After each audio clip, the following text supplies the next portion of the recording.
नमस्कार मंडळी. अध्याय दुसरा आपला 1 ते 60 ओव्या वाचून झालेल्या आहेत. आता 60च्या पुढच्या आज मी वाचायला घेते. तर तुम्ही पहिल्या ओव्या सगळ्या ऐकलेल्या असतीलच. महादेवाची कृपा तुमच्यावर आणि तुमच्या कुटुंबावर अखंड राहो ही माझी अगदी मनापासून प्रार्थना आहे. तर आता मी 60च्या पुढच्या ओव्या वाचायला घेते. तर मी वाचते, तुम्ही ऐका. सोडून या सुधापान करू लागले मद्यप्राशन, हिरण्य नामा दैत्य दारुण, सूर सोडूनी रतले त्यासी. ऐसा लोटला काळ अपार, मृगयेस गेला तो असुर, त्या दुष्टांसंगे अपर्णावर, भजन पूजन विसरले.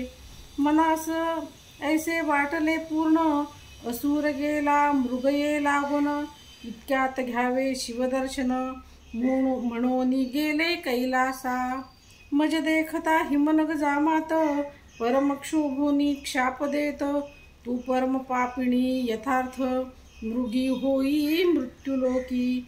तुझ्या सख्या दोघी जणी, त्या होतील तुझसवे हरिणी, हिरण्य असुर माझी भजनी, असावध सर्वदा. तोही मृग होऊनी सत्य, तुम्हासीच होईल रत, ऐक व्याधा सावचित्त, मग म्या शिव प्रार्थिला.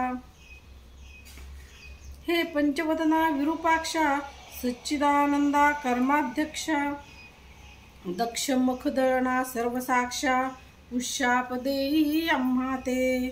भोळा चक्रवर्ती दयाळ, उशाप वदला पयफेन धवल, 12 वर्षे भरता तात्काळ, पावाल माझी आपदाते. मग आम्ही मृगयोनी, जन्मलो ये कर्म अवनी, तरी मी गर्भिणी आहे हरिणी, प्रसूत काळ समीप असे. तरी मी आपुल्या स्वस्थळा जाऊन, सत्वर येते गर्भ ठेवून, मग तू सुखे घेई प्राण, सत्यवचन हे माझे. ऐसी मृगी बोलली सावचित्त, त्यावरी तो व्याध काय बोलत, तू गोड बोलसी यथार्थ, परी विश्वास मजन वाटे. नाना परी असत्य बोलेन, करावे शरीराचे संरक्षण, हे प्राणी मात्रास आहे ज्ञान, तरी तू शपथ वदे आता. महत्पापे उच्चारून शपथ वदे यथार्थ पूर्ण, यावरी ती हरिणी दीनवदन, वाहत आण ऐकाते. ब्राह्मण कुळी उपजोन, जो न करी वेदशास्त्राध्ययन, सत्य शौच वर्जित संध्याहीन, माझे श्री पातकते. एक वेद विक्रय करीती पूर्ण, कृतघ्न पीर परमपीडक नावडे भजन, एक दानासी करीती विघ्न, गुरु निंदा श्रवण एक करीती. रमावर उमावरांची निंदा, त्या पापाची मज होय आपदा, दान दिधले जे ब्रह्मवृंदा, हिरोनी घेती माघारे. एक यती निंदा करीती, एक शास्त्रे पाहती द्वैत निर्मिती, नाना भ्रष्ट मार्ग आचरती, स्वधर्म आपला सांडूनिया. देवालया माझी जाऊनी, हरी कथा पुराण श्रवणी, जे जै बैसती विडा घेऊनी, ते कोडी होती पापिये. जे देवळात करीती स्त्री संभोग, की स्त्री भ्रातरांशी करीती वियोग, ते नपुंसक होऊनी अभाग्य, उपजती या जन्मी. वर्मकर्मे निंदा करीत, तो जगपुरी भक्षक काग होत, शिष्यांशी विद्या असोनी न सांगत, तो पिंगळा होत निर्धारे. अनुचित पतिग्रह ब्राह्मण गीती, त्या निमित्ते गंडमाळ होती, परक्षेत्रीच्या गायी वळोनी आणती, ते अल्पायुषी होती या जन्मी. जो राजा करी प्रजापीडन, तो या जन्मी व्याघ्र का सर्प होय दारुण, वृथा करी साधू रक्षण, निर्वंश पूर्ण होय त्याचा. स्त्रिया व्रत नेम करीत, भ्रतरासी अव्हेरित, धनधान्य असोनी वंचित, त्या वाघुळा होती या जन्मी. पुरुष कुरूप म्हणून या त्यागिती, त्या या जन्मी बालविधवा होती, तेही जारम कर्म करती, मग त्या होती वारांगना. ज्या भृतरासी निर्भत्रिती त्या दासी किंवा कुलटा होती. सेवक स्वामीचा द्रोह करीती ते जन्मी या श्वानाच्या. सेवकापासून सेवा घेऊन त्याचे न दे जो वेतन. तो अत्यंत भिकारी होऊन दारोदारी हिंडतसे. स्त्री पुरुष गुज बोलता जो जाऊनी ऐके तत्वता. त्याची स्त्री दुरावे हिंडता अन्न न मिळे तया ते. जे चारण मारण करीती ते भूतप्रेत पिशाच होती. यती उपवासे पीडिती त्यांते दुष्काळ जन्मवरी. स्त्री रजस्वला होऊनी गृही वावरे जे पापिणी. पूर्वज रुधिरी पडती पत्नी त्या गृही देव पितृगण न येती. जे देवाच्या दीपाचे तेल नेती येते या जन्मी निपुत्रक होती. ज्या रांदिता अन्न चोरोनी भक्षिती त्या मार्जारी होती या जन्मी. ब्राह्मणास कदन्न घालून आपण भक्षिती षड्रस पक्वान्न त्यांचे गर्भ पडती गळोन. आपुलिया कर्मवशे जो माता पित्यांशी शिणवित तो ये जन्मी मरकट होत. सासू शस्वरा स्नुषा गांजित तरी बालक न वांचेती यायचे. मृगी म्हणे व्याधा लागून जरी मी न ये परतोन. तरीही महत पापे संपूर्ण माझ्या माथा बैसोत. हे मिथ्या गोष्ट होय साचार तरी घडो शिवपूजेचा अपहार. ऐसी शपथ ऐकता निर्धार व्याध शंकला मानसी. म्हणे पतिव्रते जाई आता सत्वर येई निशा सरता. हरिणी म्हणे शिवपदासी तत्वता पुण्यवंत जाशील. उदकपान करोनी वेगी निजाश्रमा गेली ते कुरंगी. इकडे व्याध दक्षिण भागी टाकी बिल्वदळे खुडोनिया. 2 प्रहर झाली यामिनी द्वितीय पूजा शिवे मानुनी. अर्धपाप जळाले मुळीहुनी सप्तजन्मीचे ते धवा. नामी आवड जडली पूर्ण व्याध करी शिवस्मरण. मृगीमुखी ऐकिले निरूपण सहज जागरण घडले तया.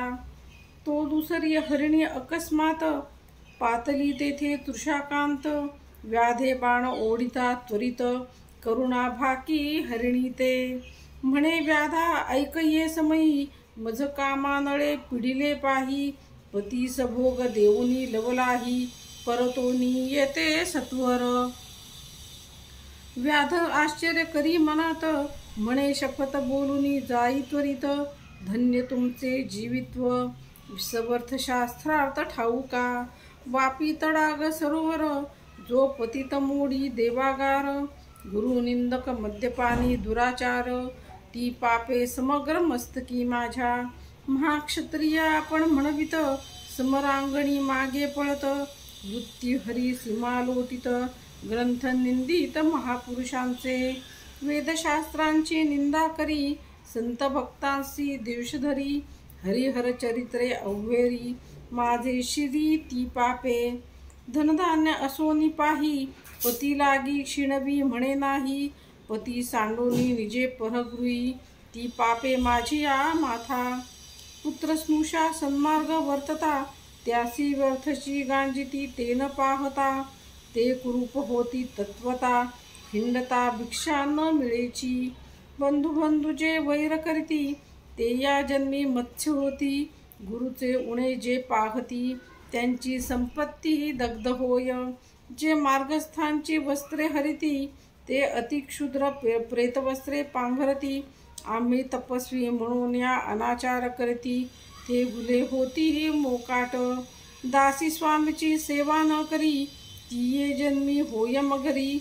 जो कन्या विक्रय करी हिंसक योनी निपजेतो. स्त्री भ्रताराची सेवा करीत तीस जो व्यर्थची गांजित. त्याचा गृहभंग होत जन्मजन्मांतरी न सुटे.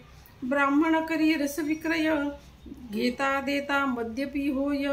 जो ब्रह्मवृंदा अपमानित आहे तो होय ब्रह्मराक्षस. एके उपकार केला जो नष्ट नाठवी त्याला. तो कृतघ्न जंत झाला पूर्वकर्मे जाणीजे. विप्रशाद्री जेऊनी स्त्रीभोग करीते दिनी, तो श्वान सुकर योनी, उपजेल निसंशये.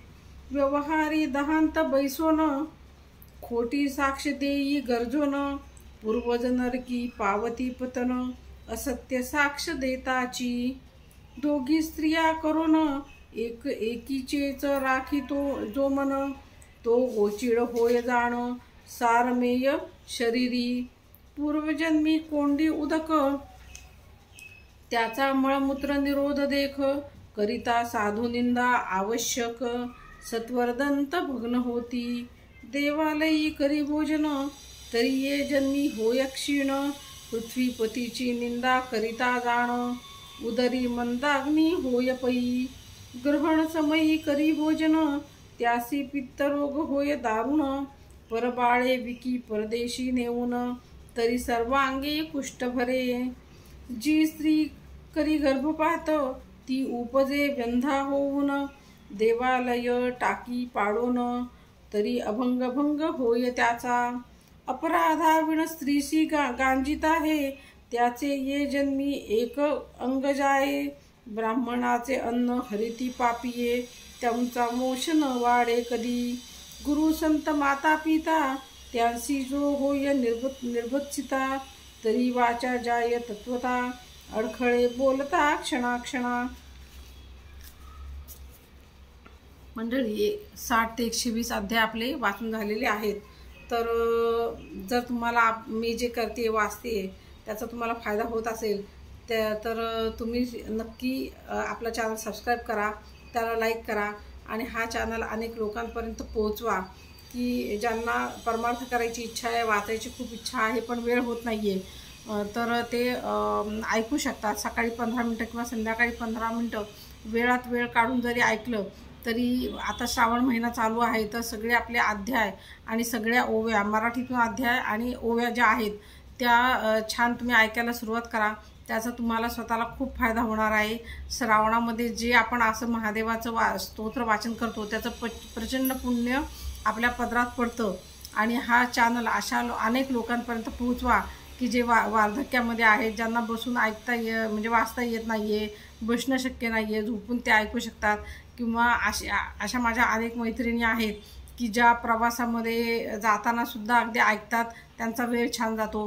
परवा तर माझी एक मैत्रीण असं म्हणाली की अगं सासऱ्यांना दवाखान्यामध्ये मी ॲडमिट केलेलं आहे, तर माझं चित्त थाऱ्यावर नव्हतं, काय करावं कळत नव्हतं. त्यावेळेला तुझा गुरुचरित्राचे अध्याय मी ऐकत गेले आणि माझा खूप छान वेळ गेला आणि मेंटली मी स्ट्रॉंग झाले. तर अशा अनेक गोष्टी तुम्हाला होतील. तुमची निर्णय घेण्याची स्वतःची क्षमता वाढेल, तुमच्या घरामध्ये एक प्रसन्न वातावरण राहील, तुमच्या मुलांवर चांगले संस्कार होतील, घरामध्ये पैशांची कधीही कमी पडणार नाही. महादेवाचा वर्षाव आपल्यावर कायम प्रेमाचा होत राहील. तर त्यासाठी तुम्ही नक्की सगळ्यांनी लवकरात लवकर ऐकायला सुरुवात करा. आपले गुरुचरित्राचे अध्याय पण 1 ते 53 मी आपल्या चॅनलवर आहेत, ते सुद्धा पहिल्यापासून तुम्ही ऐकायला सुरुवात करा. दत्तगुरूंचा आशीर्वादसुद्धा तुम्हाला भरपूर प्रमाणात लाभेल. तर त्यासाठी लवकरात लवकर तुम्ही चॅनलला सबस्क्राईब करा. धन्यवाद.